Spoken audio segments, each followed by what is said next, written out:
કાઢી ચોપડી, એમાં પાના નંબર 22 કાઢો.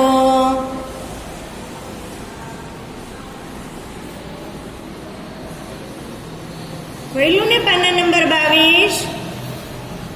તો ચાલો એમાં જોઈએ આપણે આ વાક્ય કોણ બોલે છે. હવે આપણે પેલો યજ્ઞવાળો વાર્તા જોઈ, બરાબર? એમાં જે વાક્ય આપણે વાર્તા જોઈ એમાં હવે તમને આવડી જ ગયું હશે કે કોણ વાક્ય બોલ્યું હતું, કોને કીધું હતું, બરાબર? આમાં કોણ બોલે છે એ લખવાનું છે, બરાબર? ચાલો જોઈએ પહેલું, કોઈ રમકડું લેવાનું નથી. આ વાક્ય કોણ બોલે છે? ચાલો, આ કોઈ રમકડું લેવાનું નથી, આ વાક્ય કોણ બોલે છે? યાદ છે તમને? કોણ બોલે છે? દાદા. તો લખો અહીંયા દાદા.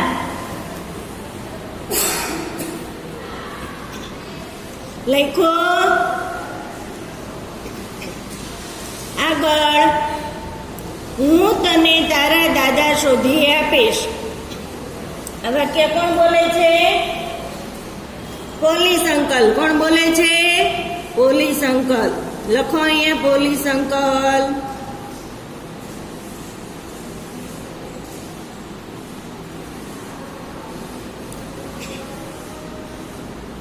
લખતા જજો સાથે સાથે.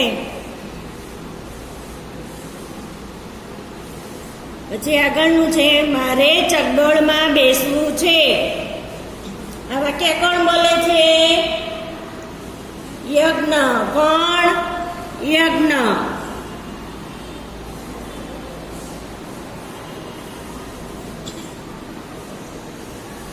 પછી આગળ, મારા દાદા ખોવાઈ ગયા છે. આ પણ કોણ બોલે છે? યજ્ઞ કહે છે ને પોલીસ અંકલને. લખો, યજ્ઞ બોલે છે. લખાઈ ગયું ને? આગળ, તું અહીં ઊભો રહે, હું ટિકિટ લેતો આવું. આ વાક્ય કોણ બોલે છે? દાદા બોલે છે. લખો દાદા.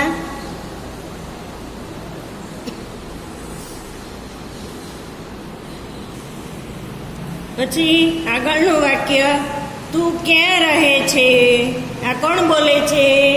યજ્ઞને પૂછે છે, બરાબર? કોણ પૂછે છે? Police uncle. કોણ? લખો તો, પોલીસ અંકલ.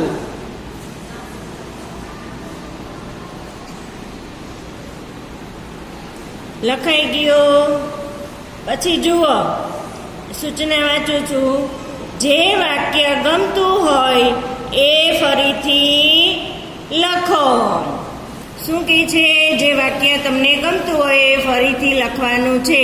જુઓ, અહીંયા તમને 2 વાક્ય આપેલા છે. મને પેંડા ભાવે છે અને બીજું વાક્ય છે મને બરફી ભાવે છે. આમાંથી તમને જે ભાવતું હોય અને જે વાક્ય ગમતું હોય એ અહીંયા તમારે લખવાનું છે. સમજ પડી? એવી જ રીતે આમાં પણ કરવાનું છે, આમાં પણ કરવાનું છે અને આમાંથી કરવાનું છે. કોઈ પણ 2 વાક્ય આપેલા છે, એમાંથી કોઈ પણ એક વાક્ય લખવાનું છે.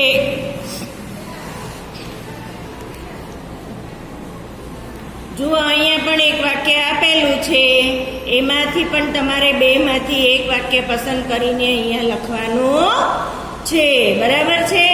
આ તમારે લેસનમાં કરવાનું રહેશે. હવે આગળ જોઈએ. નીચેના સંવાદમાંથી શ, ત્ર અને જ્ઞ વાળા શબ્દ નીચે લીટી દોરાવો. લીટી દોરેલા શબ્દોનું મોટેથી 3 વાર જીલ વાંચન કરાવવું. અહીંયા વાર્તા આપેલી છે યજ્ઞનો ઘોડો. એ વાર્તામાં શ વાળા, ત્ર વાળા અને જ્ઞ વાળા જે શબ્દ આવતા હોય એમાં તમારે લીટી દોરવાની છે. ચાલો જોઈએ આપણે. ચાલો, વાર્તાનું નામ છે યજ્ઞનો ઘોડો. શું છે વાર્તાનું નામ? યજ્ઞનો ઘોડો. હવે આ વાર્તા કેના પરથી આપેલી છે? રામાયણ પરથી. કેના પરથી? રામાયણ તમે બધાએ જોઈ હશે, બરાબર ને? એમાં તમે સીતાજી અને લવકુશનું ચરિત્ર જોયું હશે. જોયું તું બધા? હમણાં લોકડાઉનમાં આખી રામાયણ બતાવી હતી આપણને. જોઈ હતી બધાએ? સરસ. ચાલો હવે જોઈએ. વાલ્મીકી ઋષિના આશ્રમ પાસે સીતાજીનો પુત્ર લવ બેઠેલો છે. 2 ઋષિ કુમારો છે. એવામાં યજ્ઞનો શણગારેલો ઘોડો આવતો જણાય છે. લવ ઊભો થઈ જાય છે. જુઓ, અહીંયા વાલ્મીકી ઋષિના આશ્રમ પાસે સીતાજીનો પુત્ર લવ બેઠો હતો. આશ્રમ પાસે કોણ બેઠું હતું? સીતાજીનો પુત્ર લવ બેઠો હતો. આ સવાલ તમને પૂછાઈ શકે કે વાલ્મીકી ઋષિના આશ્રમ પાસે કોણ બેઠું હતું? તો કે સીતાજીનો પુત્ર લવ બેઠેલો હતો. તેની સાથે બીજું કોણ હતું? તો કે 2 ઋષિ કુમારો. એવામાં લવે યજ્ઞનો શણગારેલો ઘોડો આવતો જોયો અને લવ ઊભો થઈ ગયો. હવે લવ કહે છે, અહીંયા લવ આપેલું હોય ને 2 ટપકા આપ્યા હોય એટલે શું કે બોલવાનું? લવ કહે છે, અરે આ તો યજ્ઞનો ઘોડો, ચાલો એને પકડીએ. લવ શું કહે છે? આ તો યજ્ઞનો ઘોડો છે, ચાલો આપણે એને પકડી લઈએ. જો અહીંયા 2 ઋષિકુમારના પાત્ર પણ આપેલા છે, બરાબર? એમાંથી 2 ઋષિકુમારમાંથી પહેલો જે ઋષિકુમાર છે એ કહે છે, હવે કોને કહે છે? લવને કહે છે કે ગુરુદેવ તો કહેતા હતા કે એની પાછળ મોટી સેના હોય, જે ઘોડાને બાંધે એને લડાઈ કરવી પડે. ઋષિકુમાર લવને કહે છે કે આપણા ગુરુદેવ કહેતા હતા કે એની પાછળ તો બહુ મોટી સેના હોય છે, જે ઘોડાને બાંધી લે, પકડી લે, એને એ સેના સાથે લડાઈ કરવી પડે. પછી લવ બોલે છે કે ઘોડાને પકડી લેતા. લવ ઘોડાને પકડીને કહે છે, તો આ પકડ્યો ઘોડાને. આ રાજા રામની હિંમત તો જુઓ. આપણા આશ્રમની જગ્યામાં ઘોડાને મોકલીને તે આપણને નમાવવા માંગે છે, એ તે કેમ ચાલે? લવ શું કહે છે? ઘોડાને પકડીને શું કહે છે કે આ રાજા રામની હિંમત તો તમે જુઓ. એની હિંમત કેટલી ચાલે છે કે આપણા આશ્રમની જગ્યામાં આવીને ઘોડાને મોકલી દીધો અને આપણને નમાવવા માંગે છે. એવું તે કંઈ ચાલતું હશે? પછી બીજો ઋષિકુમાર બોલે છે. 2 ઋષિકુમાર હતા, એમાંથી જે પહેલો હતો એણે તો કીધું, બરાબર? પછી પાછો બીજો ઋષિકુમાર બોલે છે, આને આશ્રમની ગૌશાળામાં બાંધી આવું. કોને કહે છે? લવને કહે છે કે આને આશ્રમની ગૌશાળામાં બાંધી આવું. લવ કહે છે એ જ બરાબર છે. રામને પણ ભલે ને ખબર પડે કે દુનિયામાં શેરને માથે સવા શેર છે. કૃષ્ણને પણ ઘોડો બતાવજો. ઋષિકુમાર ઘોડો લઈને જાય છે. ત્યાં એક સૈનિક આવે છે. લવ કહે છે ઋષિકુમારને કે હા, એ બરાબર છે, હા એ બરાબર છે. ભલે ને ખબર પડે રામને કે દુનિયામાં શેરને માથે સવાર શેર છે, એટલે કે રામ કરતા પણ અમે વધારે તૈયાર છીએ, હોશિયાર છીએ. અને મારા ભાઈ કૃષ્ણને પણ ઘોડો બતાવજો.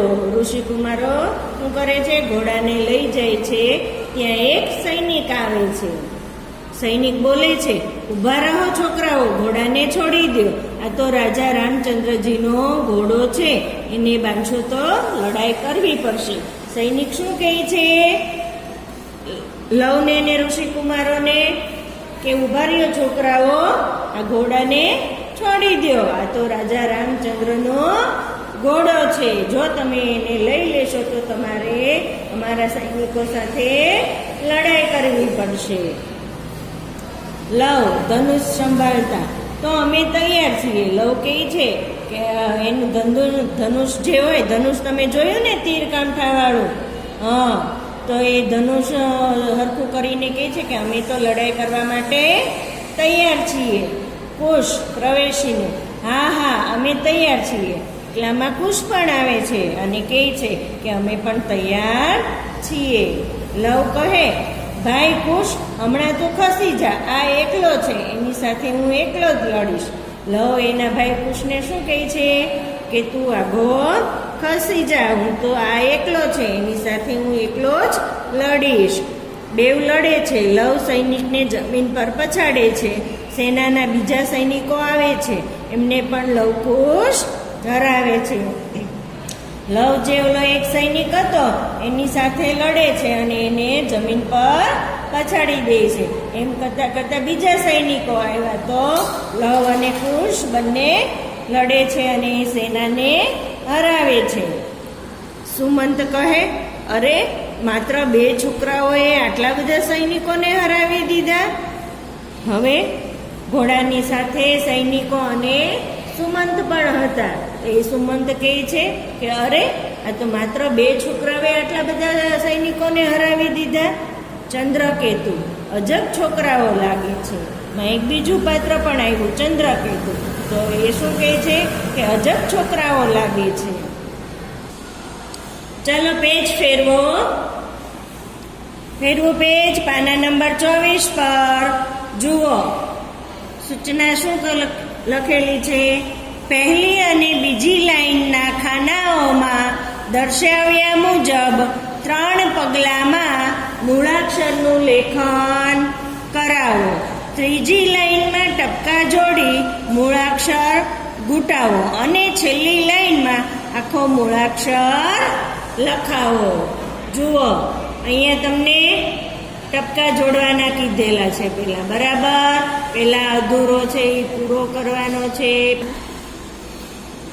જુઓ, અહીંયા અધૂરો શ આપેલો છે, બરાબર? તો એની ઉપર તમે આવી રીતે કરજો. પછી એની આગળ આખો પ આપેલો છે, તો એને આ આખા પને આવી રીતે જોડી દેજો. પછી આખો શ તૈયાર થઈ ગયો. જુઓ, અહીંયા આખો શ તૈયાર થઈ ગયો. હા, થઈ ગયો. એ તમે જોડ્યું. એવી રીતે અહીંયા 3 વખત જોડવાના છે. પહેલી વાર, બીજી વાર, ત્રીજી વખત, બરાબર? આખો શ થઈ ગયો. હવે અહીંયા આખો શ જુઓ, અહીંયા આપણે આવી રીતે કર્યું. પછી એવી જ રીતે અહીંયા નીચે ખાનું આપ્યું છે, એમાં તમારે કરવાનું છે.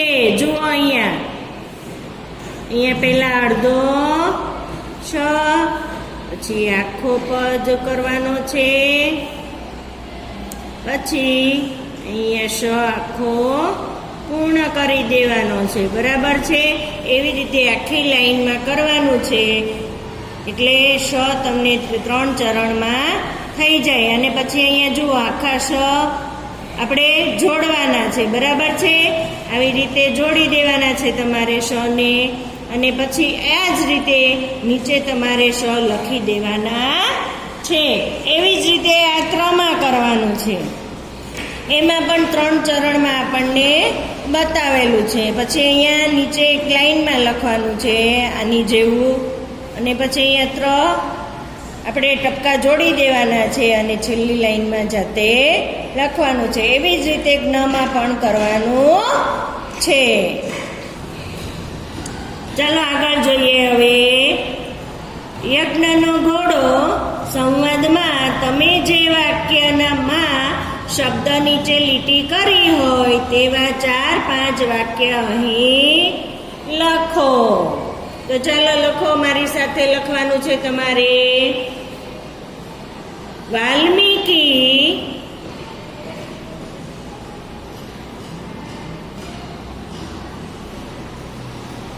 ઋષિના, લખતા જજો સાથે સાથે, આશ્રમ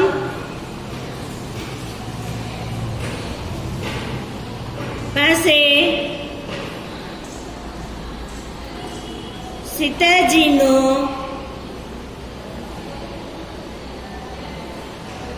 પુત્ર લવ બેઠેલો છે.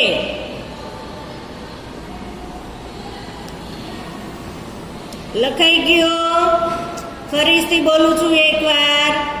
વાલ્મીકી ઋષિના આશ્રમ પાસે સીતાજીનો પુત્ર લવ બેઠેલો છે. લખાઈ ગયું ને આખું વાક્ય? હવે આગળ બીજું વાક્ય લખો. અરે આ તો યજ્ઞનો ઘોડો છે. લખાઈ ગયો? ફરીથી બોલું છું. અરે આ તો યજ્ઞનો ઘોડો છે.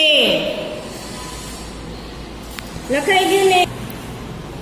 ચાલો આગળ ત્રીજું વાક્ય લખો. ઊભા રહો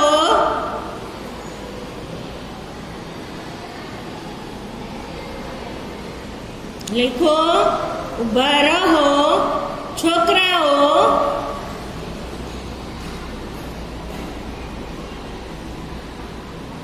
ઘોડાને છોડી દો. લખો. ઘોડાને છોડી દો. ફરીથી બોલું છું. ઊભા રહો. ઊભા રહો છોકરાઓ, ઘોડાને છોડી દો. આગળનું વાક્ય લખજો. આ તો રાજા રામચંદ્રજીનો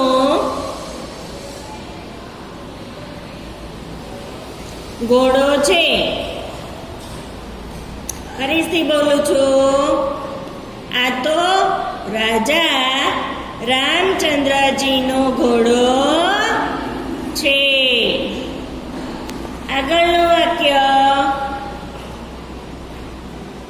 એને બાંધશો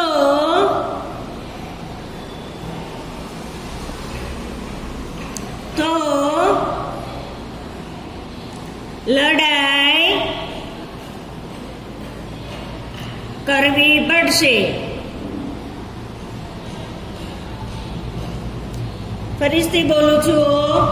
એને બાંધશો તો લડાઈ કરવી પડશે. લખાઈ ગયું ને બધાને? ચાલો આગળ જોઈએ. જવાબ લખો. એમાં અહીંયા આપણને સવાલ આપ્યા છે, બરાબર? હવે એ સવાલના જવાબ તમારે અહીંયા ખાનું આપેલું છે એમાં લખવાના છે. ચાલો જોઈએ. સીતાજી ક્યાં રહેતા હતા? આપણે જોયું યજ્ઞના ઘોડા વાર્તામાં કે સીતાજી ક્યાં રહેતા હતા. તો લખો. વાલ્મીકી ઋષિના આશ્રમમાં.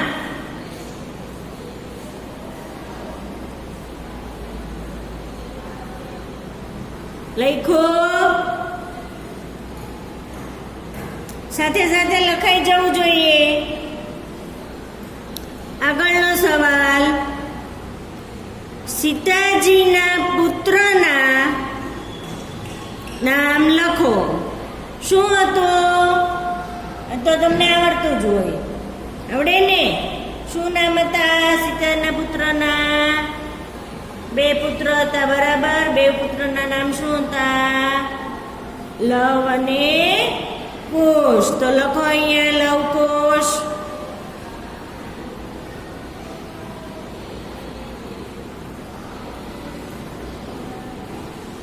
આગળનો સવાલ. એમણે કયો ઘોડો પકડ્યો હતો? કયો ઘોડો પકડ્યો હતો એણે?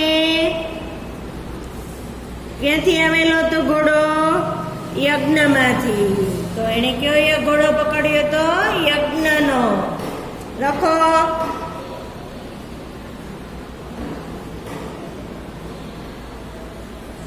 લખાઈ ગયું. આગળનો, બે નાના છોકરાઓએ કોને હરાવી દીધા? બે નાના છોકરાઓએ કોને હરાવી દીધા? કોની સાથે લડાઈ કરી હતી? સૈનિકો સાથે. તો કોને હરાવી દીધા? સૈનિકોને. લખો અહીંયા સૈનિકોને.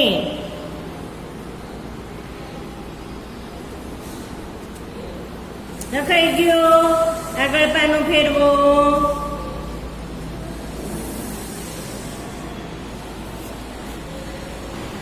ચાલો પાનો ફેરવું બધાએ. એમાં જોઈએ હિંચકાની મોજ. શું કહે છે? આમાંથી કઈ કઈ વસ્તુઓના હિંચકા તરીકે ઉપયોગ કરી શકો? તો ખરાની નિશાની કરો. તેનો ઉપયોગ કેવી રીતે કરશો તે કહો. શું કહે છે કે આમાં જે જે વસ્તુઓ દેખાડી છે એનો તમે હિંચકાનો કઈ રીતે ઉપયોગ કરી શકશો તે તમારે કહેવાનું છે. જુઓ અહીંયા શું આપેલું છે? ટાયર. બરાબર. અને હિંચકાનો ઉપયોગ કરી શકીએ? હા, કરી શકીએ. તો એમાં ખરાની નિશાની કરો. કઈ રીતે તમે એનો ઉપયોગ કરશો? ચાલો, તમે આ ટાયરનો ઉપયોગ હિંચકામાં કઈ રીતે કરશો? તો આપણે ઝાડની ડાળી હોય તેને ટાયરને દોરીથી ડાળી સાથે બાંધી દેવાનું અને પછી તમારે ટાયરમાં બેસી જવાનું ને હિંચકા ખાવાના. બરાબર ને? તમે નહીં ખાધા હોય પણ તમારા મમ્મી પપ્પાને પૂછી જોજો, એણે આવી રીતે હિંચકા ખાધા હશે. પછી આગળ શું આપેલું છે? અહીંયા દરવાજો આપેલો છે. જુઓ, દેખાય છે બધે દરવાજો. એના પણ હિંચકા તરીકે ઉપયોગ કરી શકાય. તો કરો ખરું. એનો તમે કઈ રીતે ઉપયોગ કરશો?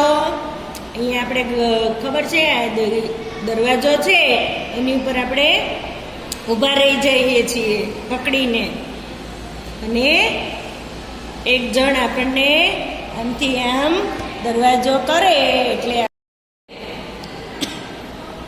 પછી આગળ આ બેટ આપેલું છે. બેટથી હિંચકા ખવાય નહીં. પછી છે ખુરશી. ખુરશીથી હિંચકા ખવાય નહીં. પછી છે નિસરણી. નિસરણીથી ખાઈ શકાય નહીં. પછી ટેબલ આપેલું છે. ટેબલમાં હિંચકા ખાઈ શકો નહીં.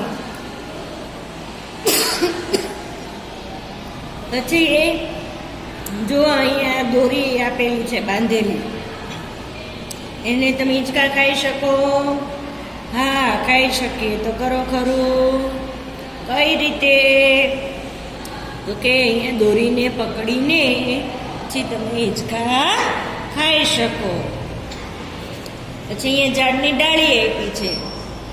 ઝાડની ડાળી સાથે તમે હિંચકા ખાઈ શકો?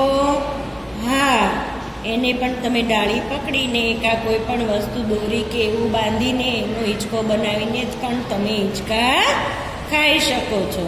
પછી અહીંયા સ્કૂટર આપેલું છે. સ્કૂટરમાં હિંચકા ખવાય નહીં. સરસ. ચાલો હવે જુઓ, અહીંયા નીચે એક ચિત્ર આપેલું છે. એમાં તમારે રંગ પૂરવાનો છે. તમને જે મનપસંદ રંગ હોય એ તમારે અહીંયા પૂરવાનો છે.